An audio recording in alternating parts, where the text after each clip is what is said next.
Le gouvernement n'a rien de plus urgent à faire que de dissoudre Génération Identitaire au motif qu'ils défendent nos frontières, mais pour la défenseuse des droits, ou la défensatrice des droits, ou la défenestratrice des droits, je ne sais pas trop, eh bien elle n'a rien de mieux à faire que de créer de nouvelles frontières sur notre territoire. L'éternelle tarte à la crème de la gauche, il faut lutter contre les soi-disant contrôles aux faciès qui stigmatisent les pauvres enfants d'immigrés dans les quartiers difficiles qui n'ont rien demandé à personne et n'alimentent jamais les chiffres de la délinquance. Une enquête de 2017 révèle que les personnes correspondant au profil de jeunes hommes perçus comme noirs ou arabes ont une probabilité 20 fois plus élevée que les autres d'être contrôlés. Scandale! On ne se demandera pas, évidemment, s'il y a une raison à cela. C'est forcément du racisme de la part des forces de l'ordre et pas un lien de fréquence observé entre le profil des gars et le profil des délinquants.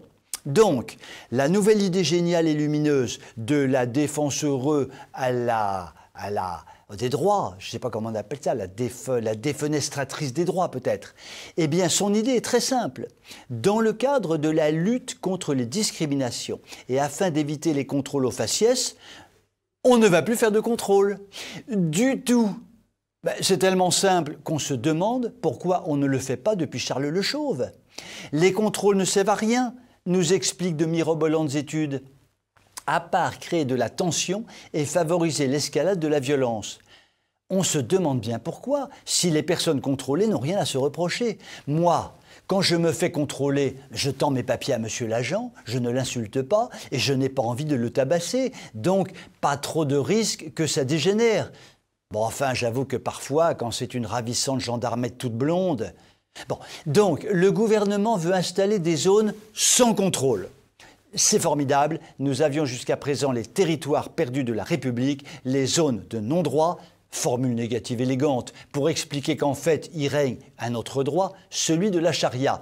Eh bien maintenant, toutes ces zones et territoires vont pouvoir prospérer tranquillement avec la bénédiction du ministère de l'Intérieur, grâce à la défenestratrice des droits, je ne sais plus. Il faut s'asseoir 2 minutes et 27 secondes et réfléchir à cette situation ubuesque. Nous avons un État, un gouvernement, le gouvernement français dûment élu pour exercer son autorité sur un territoire donné, qui nous explique très tranquillement qu'en fait, il va se retirer de zones entières pour éviter tout risque de discrimination. Nous nous doutons bien que les zones sans contrôle ne seront pas vraiment le triangle d'or Auteuil-Neuilly-Passy, ce sera plutôt du genre Sarcelles, La Courneuve, Aubervilliers. En bon français, cette situation démentielle a un nom, battre en retraite, céder le terrain, rendre les armes. L'on peut choisir la métaphore militaire que l'on veut, une chose est sûre, tout ça n'a guère un parfum de victoire. Sur cette très triste constatation, je vous souhaite une très bonne soirée.